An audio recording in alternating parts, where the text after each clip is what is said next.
for tuning in for another segment of Sentimentally Speaking. It is Saturday, December 17th, and as y'all can see, I got a newbie with me, but she's an oldie and a goodie.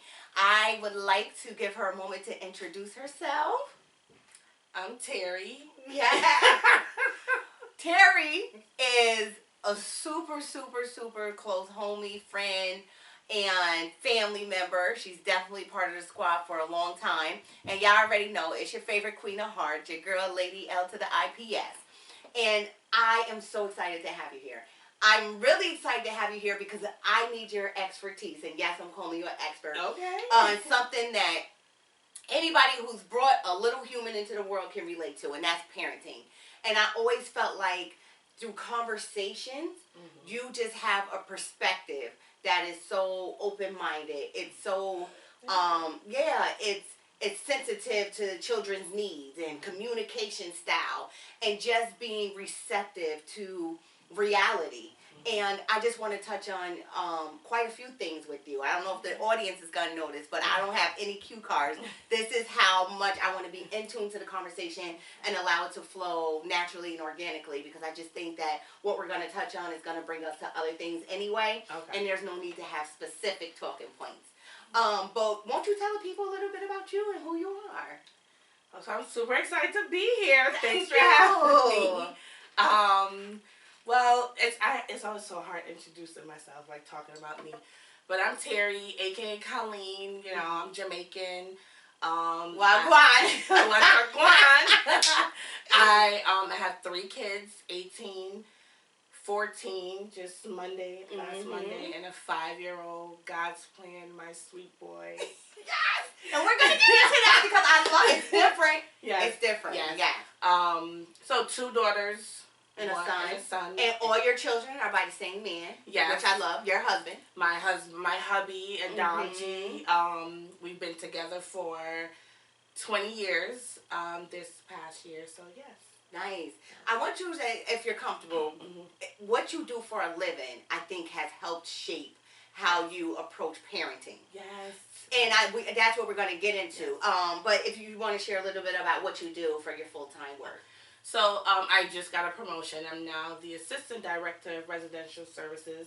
But prior to that, I've been working for St. Anne Institute for almost 20 years. Next June, make 20 years. I've worked in many different positions there, but my heart is in residential services.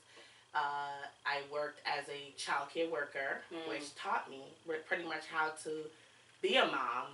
You know, I started there when I was 20 years old, and first it was just a full-time job, my first full-time job, and after my first check, I was like, oh, I'm a big girl. I like this, right? And then after a little while, I was like, wait, I am actually making an impact on these girls, and I can learn. They have taught me a whole lot, and I had a lot to contribute to them as well. Well, first of all, congratulations on the promotion. You've definitely moving up the ladder, and you bossing up over there, and that's super dope. Yes. For someone who may not know, what exactly is St. Anne? It's a residential facility for adolescents. They come from all over New York State. They've gone through a lot. Sexual abuse, physical abuse, emotional abuse, neglect. Oh my goodness, the stories. They are placed through the court system, or through the school system for like truancy, stuff like that. Okay. So yeah. So it's never a voluntary thing. Like, I want to get out of here, send me to somewhere like St. Anne's. Usually they have to have some type of. They have that status, but I believe that it's like if a parent, you know, like they're not through the school or they're not through the court system, and they're wealthy. They get kids. It's very expensive to place a kid there. Oh, so this is not a government funded thing? We're a private. Private. Okay. Yes. Wow. So what was one of the things that working at St. Anne taught you? You weren't a parent when you started working there. No. But once you became a parent, what were some of the things that you learned during your position at St. Anne's that helped you in your parenting? Being patient. Learning that although they're small, that they're people, and to show them respect and treat them with respect. Relationship, building relationships with kids, no matter what age, goes a long way. Um, Being sensitive to their past, not necessarily using it, because I don't really read intakes anymore. Because not that they're all the same, but I don't want to get into all of that stuff with you. I feel like they all walk through the door with baggage, and I'm just helping them unpack. And whatever this one kid in front of me is unpacking is what I want to take on. So That's what's up. You said respect, right? One of the many things. yeah. And I think about that because I grew up in an era under a household where respect is something you give to adults. You don't get it as a child. Right. You be seen and not heard. Go sit your little ass down and be quiet. But that's something that you learn, that you implement in your own parenting strategy. Why do you think it's important for us to show respect to our children and not just receive it from them? It's a difference for genuine respect, right? Like when I was younger and someone would tell me to be in a child's place, that irritated me. I had a lot to say. I was a kid that always got in trouble because I always had something to say. So I feel that we age does not matter. Like we have to see them where they're at and give them that respect. So it's genuine. You don't want to be that adult that the kid is just like tolerating. You want it to be genuine. They see you like, hey, it's really If a parent is struggling with affording their child the respect that they deserve and need in order to, grow into be respectful and respectable, young adults, what does that look like? Is it, allowing them to have opinion, not telling them to stay in the child's place, speaking up even when it seems disrespectful? Like, what exactly, if there's a parent watching, like, damn, how could I respect my child? You know when you're being disrespectful. Like, come on. But they might think, I'm just doing what I've been Like, you're taught. violating this kid. You're embarrassing this kid. You're treating them unfairly. Like, put yourself in their shoes. Like, how would you feel if someone was talking to you like that? Like, how open is someone going to be with you when you are talking to them a certain way and not giving them that respect? So just communicating them in a way that you would want to be communicated with. Yes. Okay. And I'm not going to say that I've been perfect with that, but my kids know because it's been their base their whole life. Their whole life, that we're going to respect each other, and when we go over, we need to acknowledge that. Like, I probably shouldn't have came home and bugged on you for not cleaning up, but then tell them why. Like, this is why I was bugging, because these are the expectations, blah, blah, blah, and it could be disrespect. They don't have to verbally disrespect your root. They could just blatantly not follow your guidelines, and you need to explain that. Like, if I say, don't leave this right here, how many times do I need to say, and now you're being disrespectful, so you want me to respect you and your space and your time and all those different things. It has to be reciprocated. I agree. And I think that is the problem, though. As parents, we're broken records. We're constantly repeating ourselves. Please pick this up. Yeah. Please don't put this here. Please put it where it go. And that can lead to frustration. Yes. And I've been guilty of it 100 million, thousand, trillion, gazillion times. Yes. And it's like, I'm not going to be nice and respectful if I have to tell you the same shit 100 times. Right. But we should. Yes. We should constantly. Yes. I've said things like, the first time I asked you, how was that delivered? The second time how. So then, you're giving them, like, you're kind of making them acknowledge that I wasn't bitchy and rude and disrespectful the first 10 times. Like, I'm not just a crazy mom.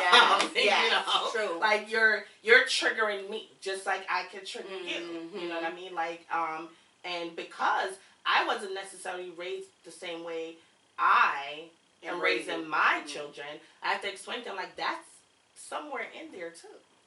Like, Pam is somewhere in there. Like, she's comes out Yeah, sometimes. right. Because, you know, like, I'm about that life. Right, and it's a constant work in progress too. Yes. And even though you have these tools and you develop these tools from your professional world and have this interest and desire to carry them over in your personal world, just acknowledging still that who we are, our roots, is still there, and it may come up sometime. What do you think could be something that could help parents work on their communication or respecting their children more? You being a good communicator yourself, because it's crazy to ask of your children what you won't do for yourself. So exploring things with them, like, you know, tell me why it's so hard for you to keep your room clean. You know what I mean? Cause they have insight on they have their own world as well, right? The pandemic taught me that. You know, when the world shut down, and we're like, you know, well, some of us were excited, you know, and then we forgot that the kids had their own lives. You know, like, who could go to work, was going to work, and they were just put, and they were going through depression. They were sad, isolation, all types of stuff, and no one thought about that. And one day I was like, wait a minute. They had a life too, like, you know, whatever, however small it is. You know, a lot of parents would say things like, you know, what do you have to be angry about? What do you got? You know, very true. Like, not minimizing or dismissing what they may have, because school could have probably been a happy place for them. Had a favorite teacher, lunch club crew, you know. So that's a good check point. in with them. Like, tell me why you're being the way that you are. Tell me and ask them how to best engage with them.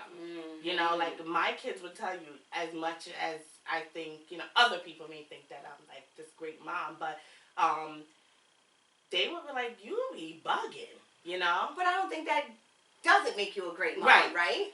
Right, because right. We're gonna take all aspects of us. You know, the mean, the moody. All of But you're still an amazing parent. You keep a roof over their head. Keep them clean. You know, so and they can tell when they can tell you that too. It's great when they're like, you know, you're nutty, but you hold shit down. You hold it down. Like, they'll definitely say that.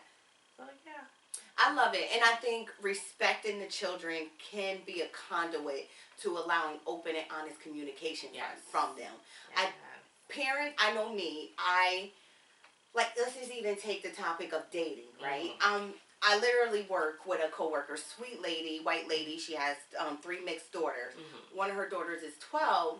And she'd be like, oh, yeah, my daughter was at her boyfriend's house this weekend. Or, you know, she's going to her boyfriend's house tonight. Or, you know, they're going on a date. And I'm like, instantly, my soul cracked. I'm like, black people do not play that dating shit, especially with our little girls and openly talking about, you know, your kindergartner got 3 boyfriends. Like, damn, tell me more about that. How did you get to that space? To be able to open up to receive that your children are liking the opposite sex or same sex or whatever, and receive that well, because I don't even think that's something we do well as parents, specifically black parents. I'm calling us out. I'm sorry. It's a lot of things that our parents made so taboo. And like, you know, like, don't paint your nails. Like, I was just, like, I have red nails. I could have never done this when I was, shout out to red nails, red outfits. This was not planned. At all. At all. We just be online. Yes. Okay, but painting the nails red. Yes, makeup, those type of things. And I didn't do that with my girls. You know, I was like, paint your nails. I did say no red nails, right? I did say no red nails. And I used the same reason, but, I didn't say don't paint your nails. Paint your nails, because I struggled with painting mine as an adult. Even now, I was painting me nails. So I was like, oh. What is it about the red nails? Because of the depiction, the connotation. Yeah, they. Well, that's something we could totally dispel, because red is a beautiful color. It's bold. It's confident. You know, it's regal. And it's something as simple as not painting nails red, not wearing makeup, not wearing short shorts. Like, I got into that with the segment with the guys. Like, there's so much that we restrict from based on our culture that I wonder if we're feeding into this whole hypersexualization, over-sexualization, and now it's there mentally because something as a color is now taboo and unnecessary. That's a fact. I think, too, do you feel like as parents, we parent differently depending on, and I'll tell you where I'm going with this. Because you could see same set of parents, several different children. I'm just gonna go with the number three, 3 different children, and all those children turn out differently, right? The oldest might have went away, went to college, became very successful. Right. You know, the middle child is just finding their way, but they're, you know, person who dibble dabbles in different Right. you know things, but they're gonna be okay. And then you got the youngest who might just be home chilling, ain't really got a care in the world, no desire to do anything much outside of high school. But then they be like, well, where did the parent go wrong? Is that something we could attribute towards parenting, or is it just the personality of the children? I think it's the personality. I feel like my mom had 6 of us, and we were all under the same roof. You know, we all turned out differently, but the core of us is the same. When we talk to each other, we'd be like, oh, like, mommy definitely taught us that. Like, you know, how to keep a house clean and how to make sure we're put together when we're, you know, like, it's, certain things don't go away. Right. With my children, their personalities are there. I don't think my style is necessarily different. I feel like their personality is different and they respond differently to my parenting. You know, like my 5-year-old, I'm like, oh, you test my gangster every day. Like, you know, I have to like, don't talk to me like that. My 18-year-old, I don't have to say much to her. Like, you know, she's very timid, and you know, and I like it and I don't like it because my personality and hers clash a lot, and it's like my intention is not to make her sad. However, it makes her sad. Like, you know, and I'm like, wait, like, my mom yelled at me all the time. Like, I didn't hit you. Like, so did you feel like you had to adjust your parenting based on the personality of your children, or did you just be you and they had to adjust to you? And when we were just talking about respect. So my 18-year-old daughter have expressed to me more times than she probably should have, that she don't like the way I communicate with her when I yell and stuff like that. Did I necessarily change it all the way? No. But I do think about that a lot when I'm communicating with her. You know, and sometimes saying, like, you know, I'm not trying to make you upset. I just want to get this, you know, I just want to communicate this to you. Or, you know, this is my 10th time telling you, so here's how you're going to have it. And also, I'm me. I am genuine. Yeah. You have to know who your mom really is. I don't want to be your fake mom. I want to be a real mom. I want to be the real person you grew up with. So, you know, good, bad, and all of it. I want to be that.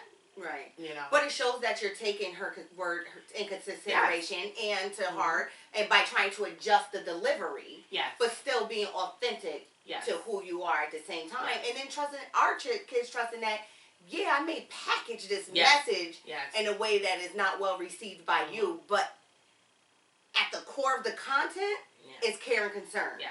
So don't be always. quick to always. At the end of the day, I'm your biggest supporter. Right. Always. And I think that's something kids overlook, is that, yeah, it may not be the way you want it, sweetheart, but it's coming from a great place. Are we saying that?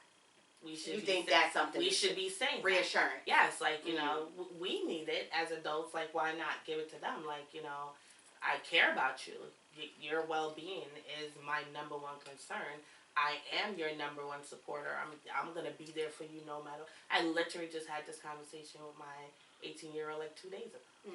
Like, I don't know why, but it's me. It's your dad. Like, this is us. We have this thing here. Like, you know, and I want you to feel that. You know, so yeah. I like it. And I asked you the question about if it's parenting or personality, because I always wondered how a set of parents with, you know, several kids, and the kids could turn out differently. One might be a media mogul, one might be an attorney, and the other one been in prison all their life. And then it's like, well, damn, where did that parent go wrong with that child? But I watched something, I think it was on Instagram, and a psychologist explained, and I thought, wow, that's pretty deep. He said that's because you don't get the same parent for every child. You know, one parent may be younger and more energetic and in a healthier mind space when they, you know, was raising this specific child.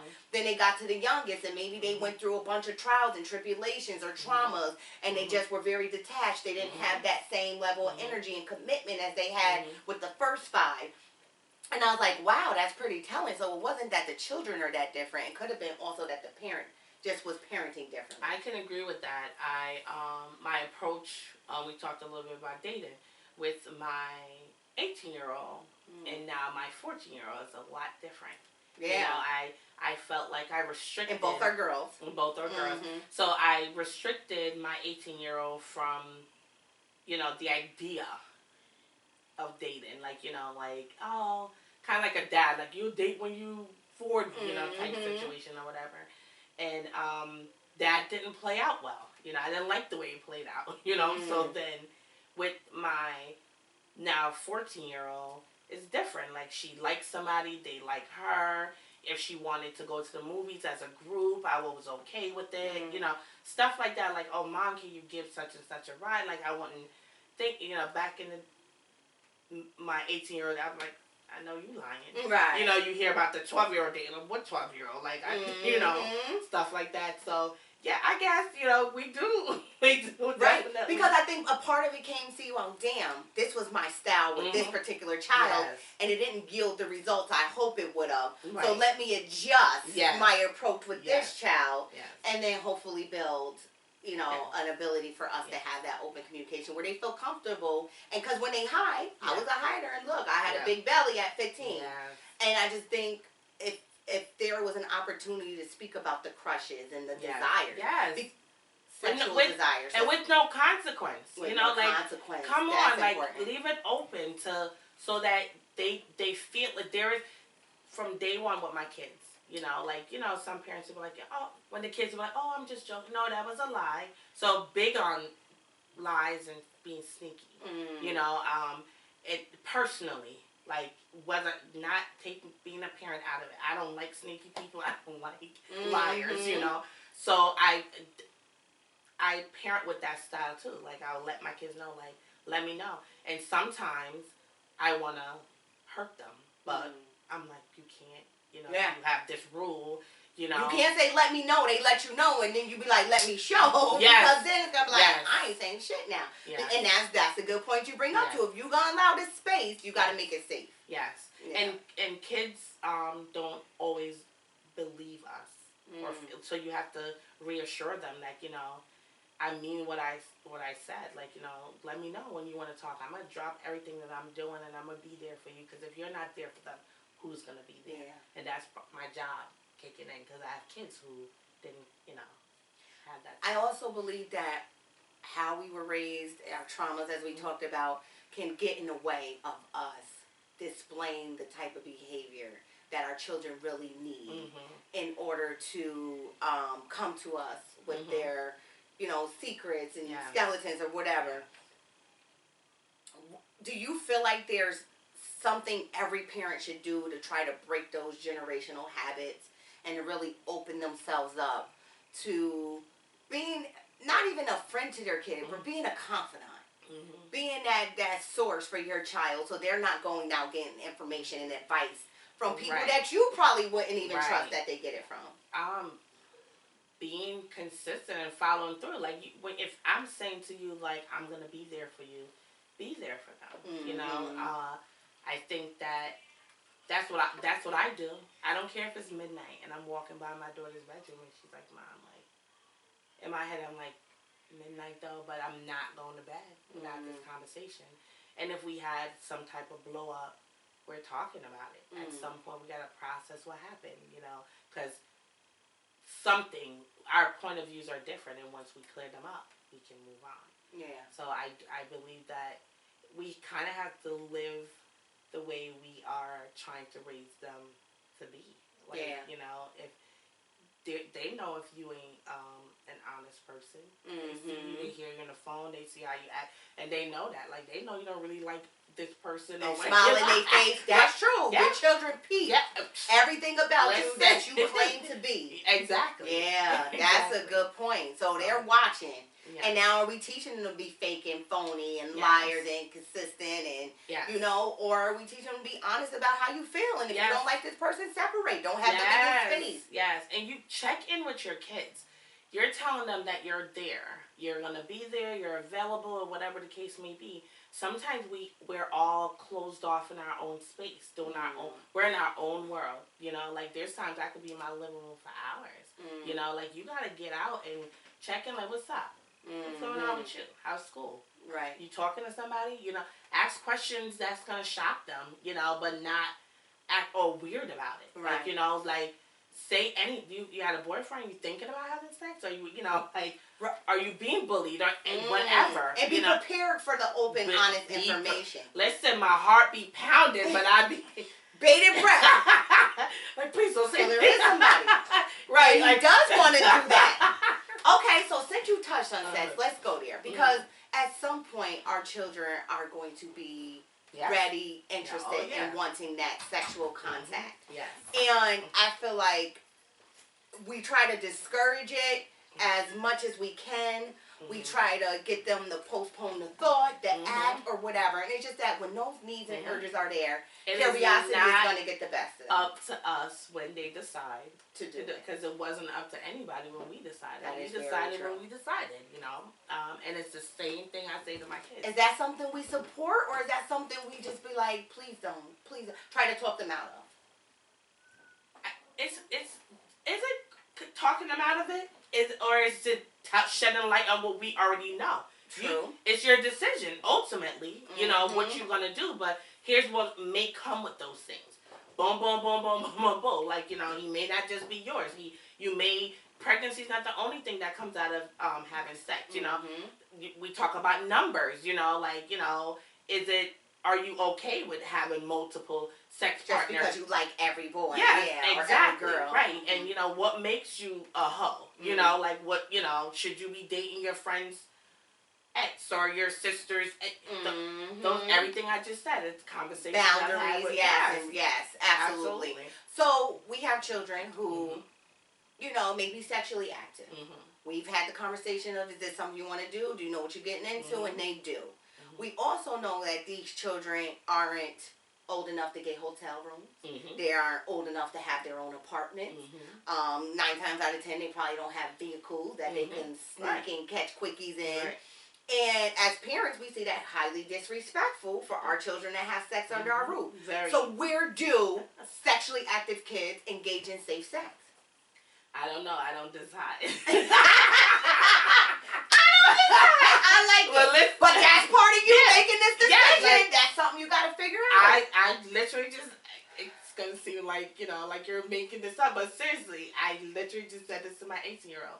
I don't care what you're doing, but ain't no smoking or in my house. Yeah. I'm going to feel very violated if you do that. That's how figure it out. But that's how I feel today. There's a lot of things that I thought I would have like a certain reaction to, and when it came to it, I didn't. Yeah. So it's like right now, my daughter just turned 18 in September, so this is what I'm saying, right? Today. Right. Don't judge me what I'm going to do tomorrow, but today, that's my position. But that's important because I was someone where I went to the boys' house. I mean, mama walked in and walked out, and we just kept going. And now I'm to the point like, damn, never would have thought it for my older child, like, absolutely the fuck not. Right. Not here under my roof. Right.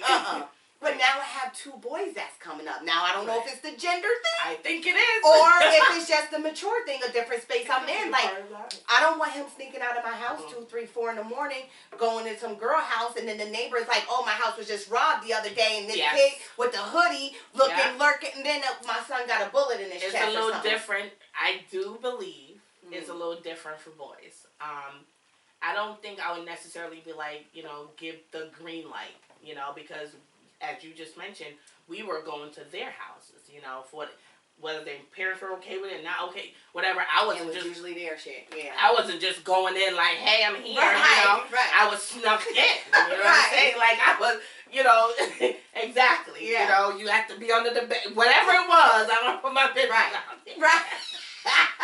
Or give no ideas. Right. But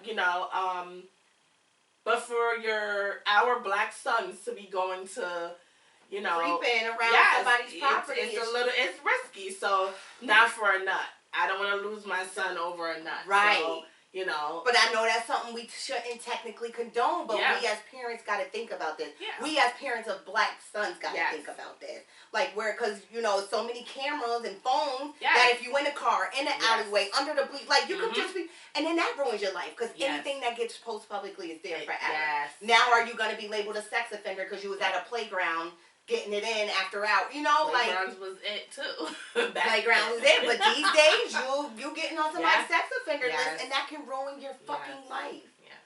So it's like, where is the safe house, so to speak, for children who are doing the thing? Yes. Yeah. And you're right, I don't think it's our decision, but I think we have a responsibility to try to... And maybe talk about the don't do. Like, don't sneak up in nobody's house. Don't, you know, like, don't go in no park. Here's why. Like, yes. You know, so ultimately, when they're not with us, they decide what they're going to do, you know. And we're either going to be able to assist them through it or, so, did I tell you? You know, stuff like that. Let's go into this gender-specific parenting, right? Because we talked about, you know, it being different for our sons versus our daughters. And I can honestly say, I don't ever recall having the sex talk with my parents, guardians. I damn sure tiptoed around with my daughter. I was just like, no. Not happening. I just knew you wasn't going to be a teen mom like I was a teen mom. So by any means necessary, that's not happening. Right. You making it through school without, you know, being... And then for my sons, it's like I find that I'm so much more comfortable talking about all these different topics with them than I ever did with my daughter. And what is that? Is that something you learned through your... Because it's an all-girls institution that you work out, right? Okay. Yeah. So do they talk about gender-based biasness in parenting at all? Yes. You know, not me necessarily, but there's different people who can facilitate those type of groups with them. But if a girl was to come to me to talk to me about certain things, I'm open with them like my own kids, you know. I think it really is a difference. Like, boys don't bring babies home, but would you be a mom that allow your son to be a deadbeat? No. Probably not, right? Like, so, although... We would be the moms that be like, bring that baby over here. Right. I don't know her family. Right. Exactly. Solid. Yeah. So, I'm also the mom that want to meet the boy parents, and boys don't want to do that. They're like, if I gotta, you know, meet your mom, you know what I'm saying? Like, and I'm just like, no. I would tell my daughter, like, absolutely not. Do you think it's okay? Should we be parenting differently based on gender? Is that something that's natural? Is it something we even think about, or it just occurs? Because I think the world is so different now. It's such a touchy subject. I want to raise my son to be a boy. You know what I'm saying? To do boy things. I want to raise my daughters to do girl things. But there's some crossovers. Yeah. Because being older, being married, and those type of things, some of the stuff that boys aren't taught could be beneficial for living with someone or, you know, being with someone. Yeah. Those type of things. So I think for my 5-year-old, like for my son, I'm going to try to put some of that stuff in. Like I'll talk to him about cooking. Like, you know, who you going to cook for? He's like, my wife and my kids and my mom, you know. And I'm like, good, you know. Not saying you can't cook. You know what I'm saying? Like, you shouldn't be cooking or you need to be going do this and do that. No. Gotcha. That's true. And also not necessarily grooming our daughters to be the perfect wife, the submissive wife, the respectful wife. Right. And not necessarily saying you need to be this whole independent woman. Right. I mean, the balance is interdependent, right? Because there's going to be some things that you can do. Yeah. And I also believe there's some things that I, as a woman, don't want to do. I don't want to shovel. I don't want to mow the lawn. Yeah. Like, I don't believe it's not that you won't. It's not that I won't. But if I can help it, no. Right. I much prefer not to. Yeah. I feel the same way. Yeah, and I do believe that, you know, gender-based roles as opposed to gender-based parenting, you know, there's differences and it has some overlaps. Do you find that whole thing with fathers and daughters, mothers and sons is a real thing as a married couple with both gender children, and then just seeing the dynamics between, you know, maybe does your daughter tend to go to you more or dad more? Does your son tend to come to you more or dad more? And I can see in some aspects, my kids, our kids, our kids, our babies. I want to touch into that too, but go ahead.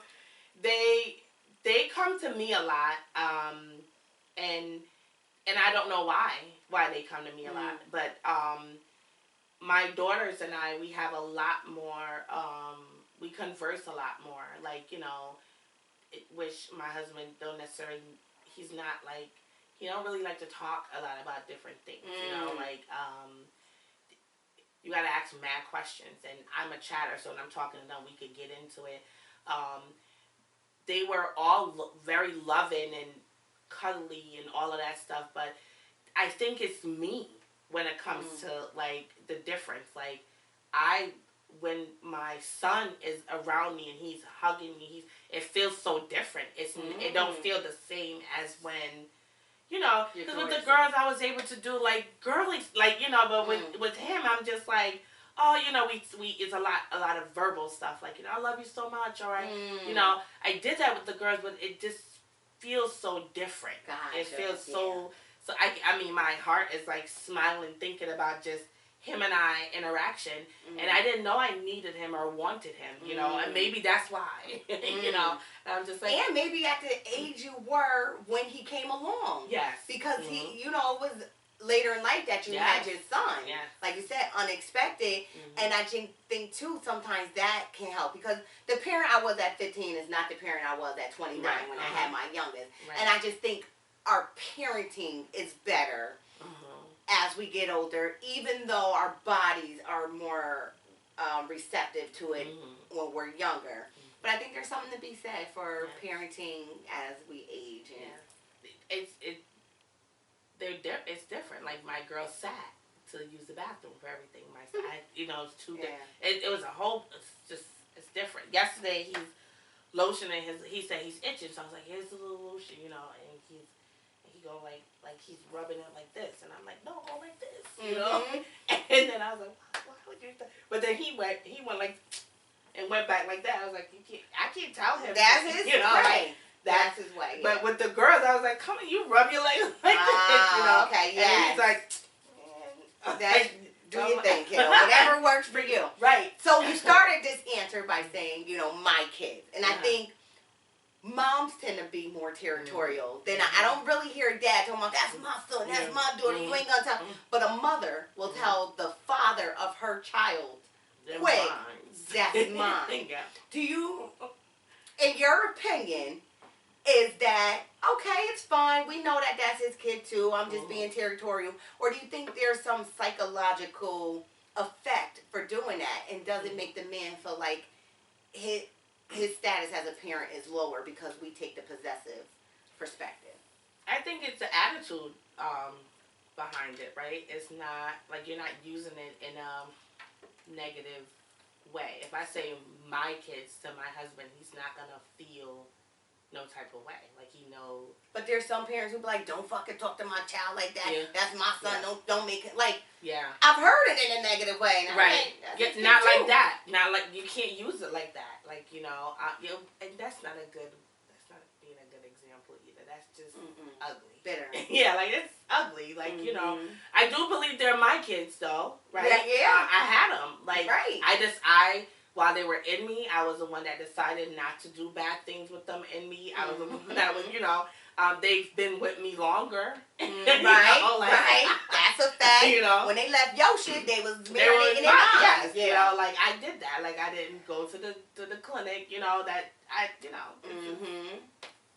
I'm taking ownership. But not, and I say my a lot. Like, my bathroom, my bedroom, like, stuff. I was going to get to that. I just think women are naturally possessive. Yeah. The man can pay the whole mortgage, but the first thing she says when she pissed, get out my house. Yeah. Give me my keys to my car. What? I'll pay the car note. I don't give a fuck. Yeah. It's my shit. I just think we do that. Well, my friend called me out on that, and I was like, why did you even notice that? I was just like, I'm not saying that's not his room, or, I'm just talking.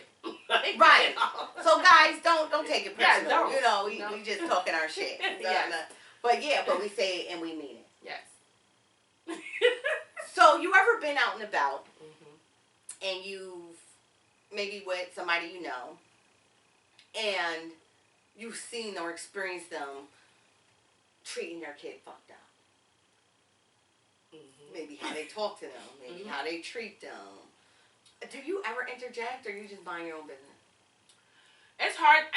I'm not a big interjector, but you would definitely, I would make sounds. Like, I was like, oh, that's crazy. Like, you know, or, you know, like, definitely dragging it. You know, if you're my sister or something, like, you're doing a lot. You're doing a lot. But it's, would I want someone to do that for me? No. I think you can invite a conversation like that after something transpired, because whatever that parent reason or whatever they feel, like, they have the right to in do that moment. Yeah. And you now we're gonna get into a back and forth. But if we're just sitting, like, you know, by the other day, you know, like, that's so maybe not interject, but at a later time reflect on that. Yes, or if you brought it up to me, you know, if you was to say, because parents do that, they'll be like, you think I was bugging? Like, you know, because if you're asking that, you probably thought about it, you probably were bugging. But it's not, because it's kind of like you need to talk to someone that's able to talk to you. You can't, someone that's already angry yelling at their kid, whether you agree or disagree, you know, just, I think it's hard. How do we balance being a paranoid parent, micromanaging parent, overprotective parent, with allowing our children the dignity of risk, allowing them to learn from their mistakes, to experience the woes of the world and get their own, you know, bruises and breaks, and still be there to clean up the cuts, as opposed to, I tried to tell you, I told you so, or don't do it anyway. Like, how do we draw the line between allowing our children to go and do something and, like, no, it's not safe, I'm not letting you go? No. It's hard. I'm definitely a paranoid parent, and probably a whole bunch of other words you just said.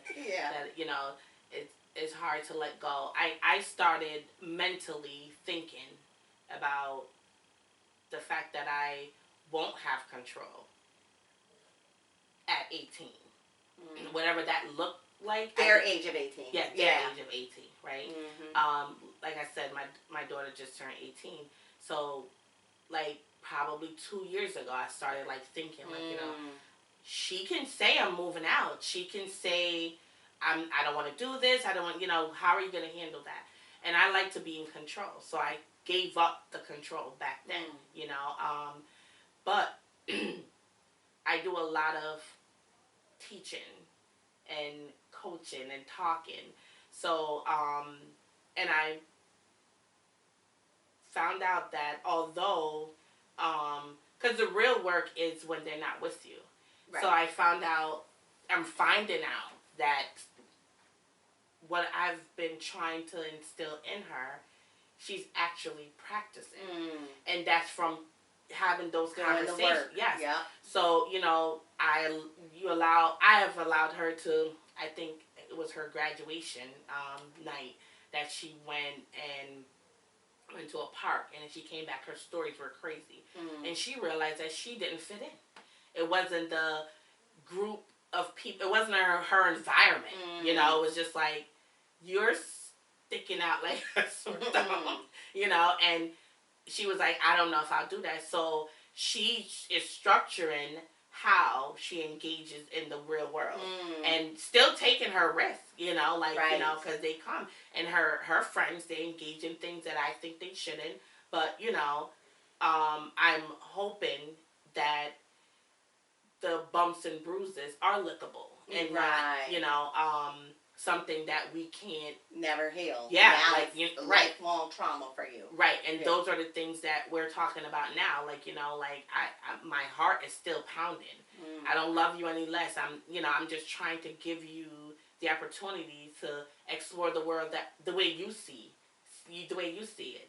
And, you know, when things come up, if you have any questions, concerns, I'm still here, or whatever the case may be. And I'm not going to be the parent that says, I told you so. Yeah. We're going to have the conversation. Like, it's going to come up, but not like that. Like, didn't I told you? Like, no. I want to talk about an adult child living under your roof still, and then balancing your rules and boundaries and them also being an adult. But I also want to circle back to what you said, is that I think by allowing your 18-year-old to go to this environment, her making the decision, she learned her own lesson. Like you said, that didn't lead to anything traumatic. Whereas for us as being parent, nope, I already see where this can go. I'm not letting you go. Right. They probably never would have learned that. And then they get into a really unsafe situation and don't know how to identify that gut feeling like, this isn't for me. These people aren't my kind of people.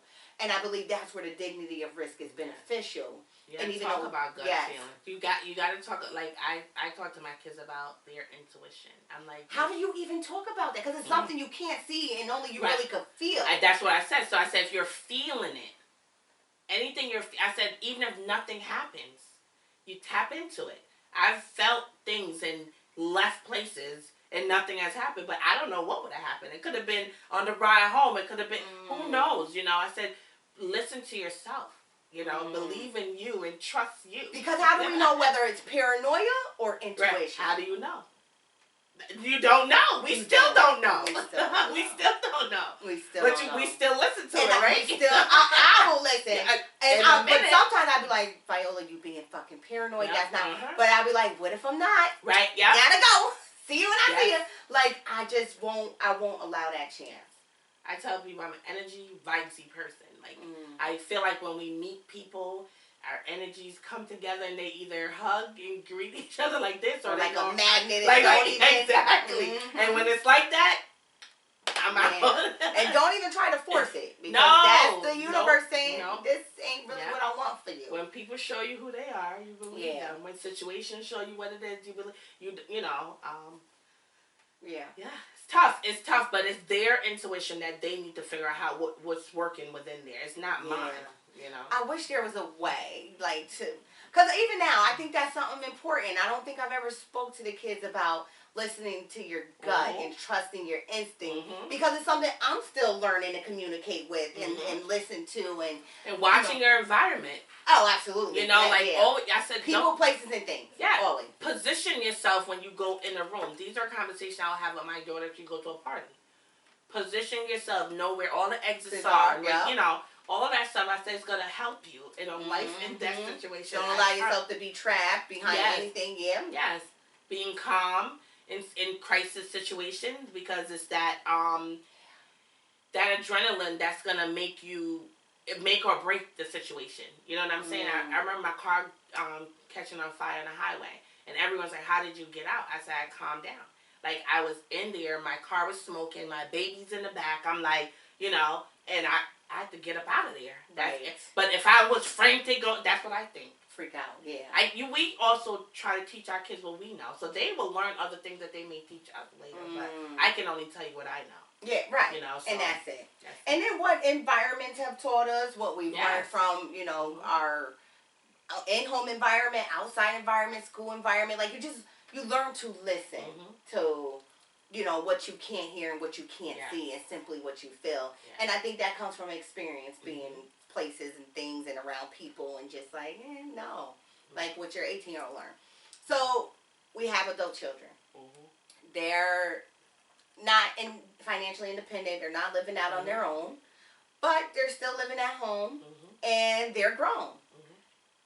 What do you think of restrictions on adult children living at home? No company, no opposite sex in the house, no coming in late. Like, do we place that on them? It's like, my house, my rules, or is it still allowing them to be adults? Because I'm about to have an 18-year-old, and he can live at home. But yes, I think I will allow my kids to live with me for as long as they want to live with me, but there will still be guidelines, you know. I don't think I would want to put a lot of restrictions on what they can and cannot do in the house, but I feel like, again, it's a level of respect. So what are you willing to do with your mom and your dad at home, or in your mom and your dad's home? Because I at one point had to come to that resolution, right? Like, I'm not doing that type of stuff here. Like, it's my mom. So am I, and have I instilled that in her? To know, like, you know, to respect my space. Because I don't want to say it's my house. I don't want, you know, I knock on your bedroom door when I'm coming in. You know, stuff like that. Like the other day, I went home and my 18-year-old had company.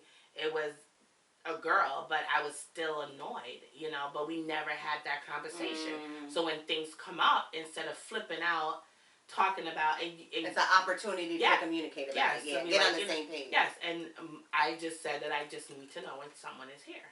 Because I literally came through the door, was pulling my pants down to pee. Like, I'm like, you know, I'm like, y'all can see that, but I don't need, you know, they were like, I don't care about none of that. Like, you know, so. See, I like what you said. It's like allowing the child to honor the parents in such a way that I'm not going to do this under my mom's roof.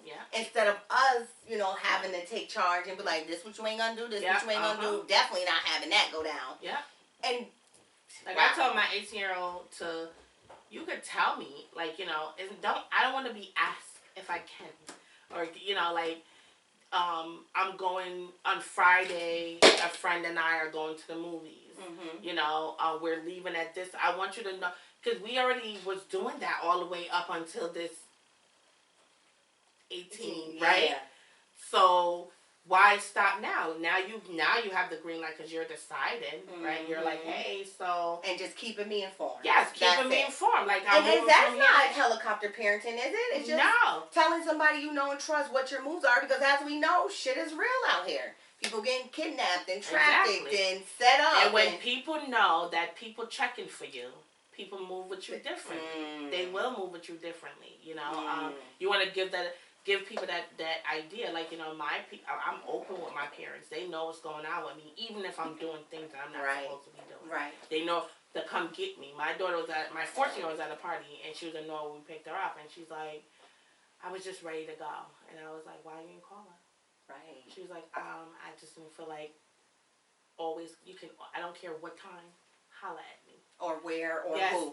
Funny, because I was talking to, might have had all my kids on FaceTime, and because I read an article, and it was like a girl at a sleepover or a boy at a party, it was something, but while there, the uncle or the dad was acting real strange, the grandfather, somebody, and he sent something to his mom, and the mom showed up like, I told you to clean your room, Junior, and you didn't. Let's go. But they already had that agreement. Uncomfortable anywhere, anyway. Let's go. You sending emojis, something simple, like, hey, can I say, like something weird that your parent be like, and it's like, no, I'm on my fucking way. My 14-year-old asked for a code the other day. She's like, can we have like a code or something? Yes. Like, that's a good idea. As soon as you get that text, no questions asked. I know your location.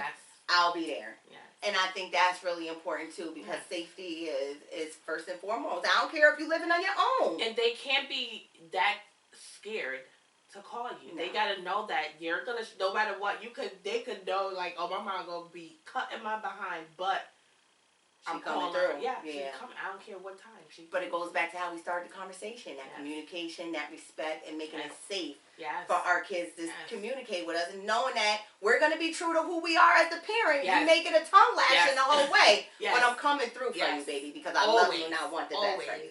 Yes. Always. Wow. What time we got, production assistant? Huh? How much time we got? Like 8 minutes. 8 minutes. Wow. That was a quick conversation.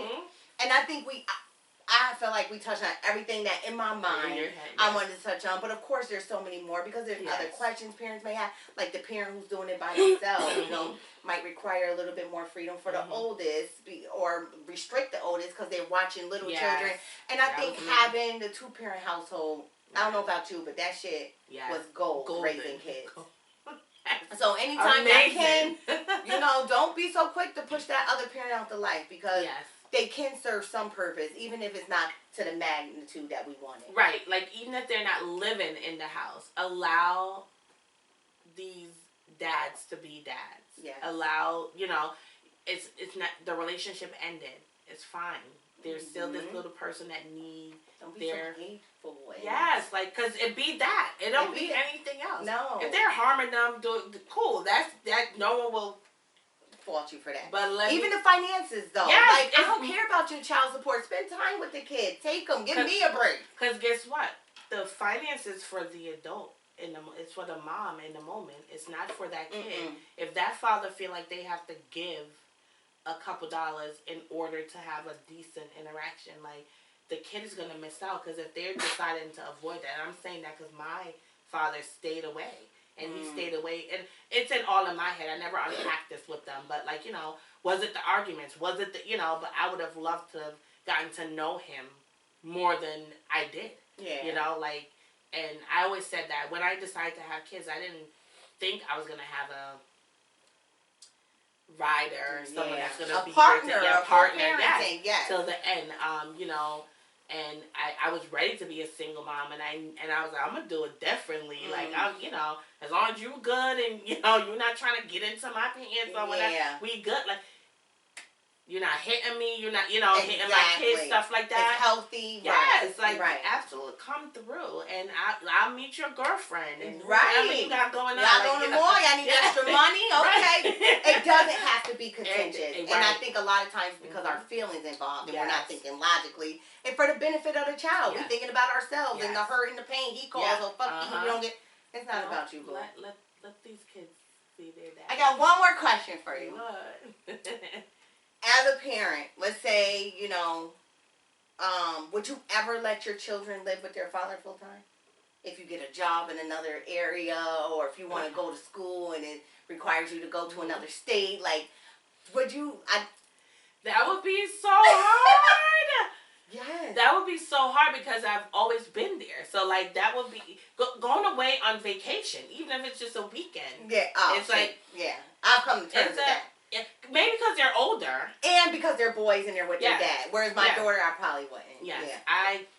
My daughters will kill me. And my son, he's like, I miss you. Why you didn't put me in your suitcase? Oh. I would. That does make it hard. Yeah, it would be hard. The age. I think the age matters too. Whereas I think a teenage boy, I would probably be more comfortable with a dad. But the daughter, you rolling with mama. I'm sorry. But I don't think I could do it. You're always my baby. You my kid. Well, I think that, and I automatically feel that if there was any type of separation, that I think I should get. I wouldn't even be completely right. I'm not gonna stop you from seeing them. Yeah. But give them to me. Give them, I agree. Don't fight me on this custody. Please. I will play nice in the parenting sandbox. I promise. I love it. Oh, Miss Carter, thank you so much for having this conversation with me. I try to think of the topics I want to talk about and the people I have in my life and in my circle who I feel like could contribute toward this. And you were definitely my number one when I thought about parenting. And I was like, just your professional experience and how I've watched you and listened to you speak personally. And I thank you for your open and honest conversations and being transparent about your parenting. And I hope the viewers enjoyed this segment. And, maybe we could do another one where they ask us some questions and we give some answers, just some base, how we can handle it. Because it takes a village. Yes. And, we may not always have the support we think we do around us. And you just want to be like, how would you handle this situation? Because I'm stuck. And maybe we could do a Q&A session. Yeah, absolutely down for it. It took me a year to get her here, y'all. But she made it, and I'm so grateful she came. Thank you for joining us. It's your girl, Lady L to the IPS, and Terry Ann Carter, and Colleen sign it out. Colleen, yes.